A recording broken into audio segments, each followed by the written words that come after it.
everybody, and welcome to hopefully a better one this time, because batteries and the camera in the last one did not play ball, did they? No, not so much. Anyway, this is the Royal Enfield Himalayan 411, I think, which this picture is probably updated if you ever see it, because I think the 450 is coming out soon. Oh, I'm doing 60 miles an hour, I didn't even realise. And that's I've only got 5 years. We haven't got 6. It will just about do 70. I'm pinning it. I am pinning it. And it's, well, it's alright. I can do it. I don't feel like it's struggling too much. Well, this is a very different bike than what I've had the last 2 times. This is my final booked ride on the Royal Enfield day. Although I have asked them if I can take another one up, because the Interceptor, while I've had no interest in it in the past, seeing it in the flesh, I'm like, maybe, you know? That's when it gets dangerous going to these events. You're like, oh, maybe if I try that, oh, maybe do that. Oh, maybe I suddenly want to part with a lot of money. And then you realize you got no money.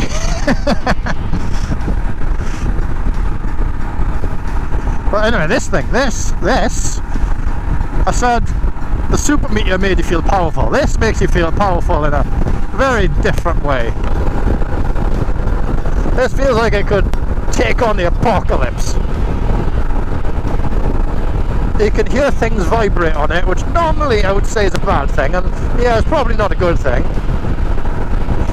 But it's like, it feels like a machine, it feels mechanical. You know, you push a button and it does things.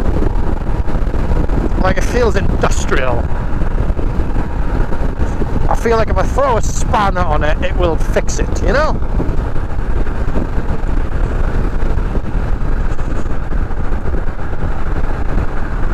And it's a good thing I've learnt the route now, being out twice, because we totally lost the 3 people in front. Oh, we've lost a gear. There we go. Bit of a glitch there. I think that was rider error more than the bike. Although seeing that reflection in the car in front, the headlight is quite bright. Yeah, this is quite a light bike, and I've only just realised this because I'm not actually flat footing this one. I'm actually on slight tiptoes on this one. We're stopping again for the pumpkin thingy. Oh my god, that back brake is powerful. Oh, I like this back brake. Yeah, okay, brakes on the Himalayan, very good indeed. Fuel. I like this kind of army camo kind of paint scheme they got going on here as well. And I don't necessarily like the sound of the exhaust, but I like the fact it just sounds like an engine. Yeah, like it's hard to explain. Like it sounds like it just does a job, you know what I mean?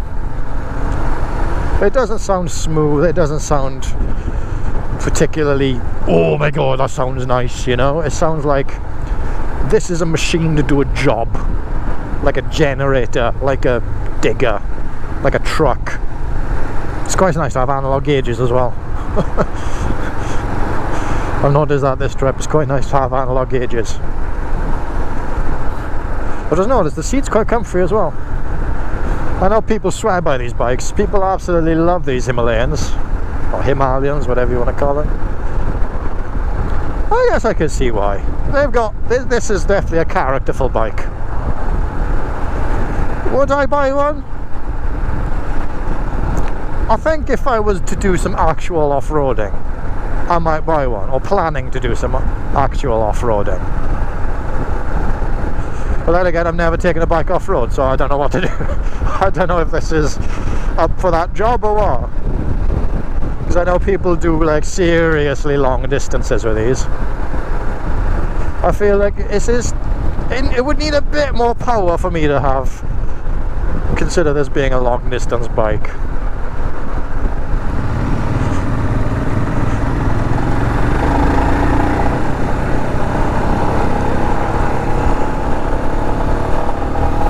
Look at that guy front go. Come on, mate. You can do it.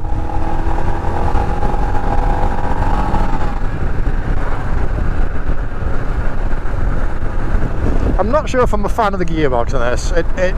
Sometimes it feels too clunky, sometimes it feels too smooth. There's like no in between. Yeah, you know what? I like this Himalayan.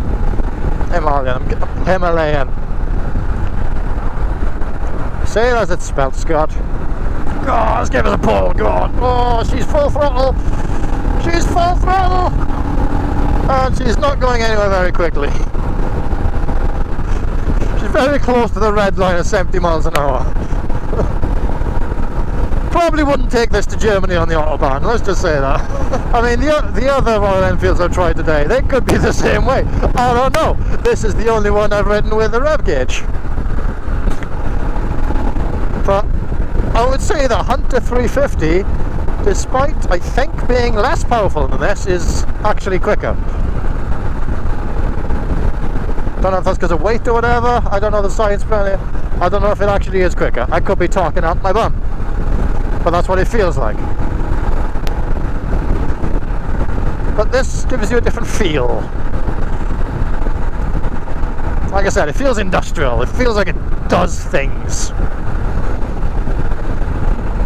It feels productive, for lack of a better word. I think this would definitely benefit from 6 gears. Not sure if the new one's got 6 gears, but I know the new one's got like a totally digital display, which at the minute is pretty much a selling factor for me on this one, having an analog display. But anyway, what would I give this bike? I would give this... I feel like a 4 out of 5 is a bit much. I'd give it a good 3 out of 5. I'm not rushed to overtake. We got overtaking lanes coming up, or bus lanes as they know. Oh. I cannot find a gear. There we go. There we go. There's the doubt away from the 4 out of 5. Definitely a 3 out of 5 for this. But would I buy one? At the minute, if I needed something like this, or what it's designed for, a bit of off-roading maybe. What the hell is that? What is the flashing blue light there? Does that mean things are about to happen? That might mean things are about to happen. I mean, the great thing about Royal Enfield is they're cheap. You know, they're affordable. I've noticed that dash is steaming up as well. Yeah, Royal Enfield, they're cheap, they're affordable, so if I needed a bike like this to do whatever, I would happily take this. You know, even if you needed a bike like this Himalayan to go for a trip, buy one second hand and after the trip just sell it, man. And that's when you get attached to it and you don't want to sell it, and then you have to sell it because you're not financially capable of keeping it. And then, you're coming out, you're going all the way there, okay.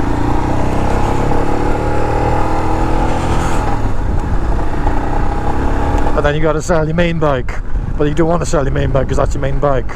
And then you become really emotional that you got to keep 2 bikes, but you can't afford to keep 2 bikes, and I'm coming off track now.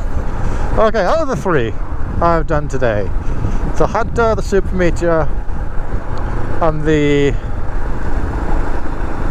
one I'm riding, Himalayan, Scott, you're literally right on top of it. I think I would most likely buy, for the type of riding I do now, the Super Meteor. If I was to commute to work every day on a bike, I would 100% buy the Hunter.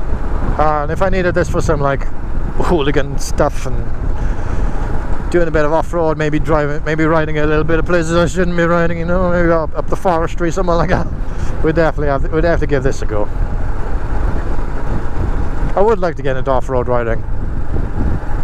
I just don't know where to actually go. Well, these traffic lights are going to trick us again. No, straight on through. One thing I really don't like about this is the position of the gear lever.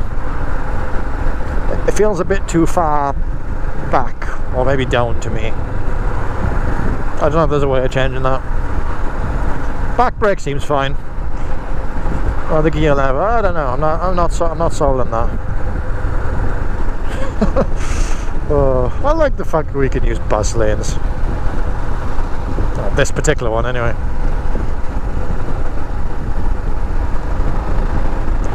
Goodbye, four-wheel companion. I keep smelling burger vans, man. I'm hungry. Okay, the Royal Enfield Himalayan. Well, it's the old one now. It's the 411 now, isn't it? Very nice bike. Very nice bike. Yeah, I would actually buy one. I don't think I'd want to own one long term.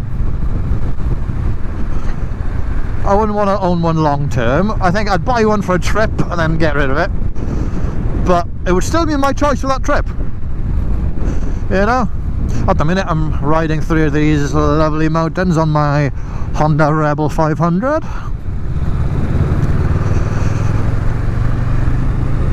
Oh, I love this road.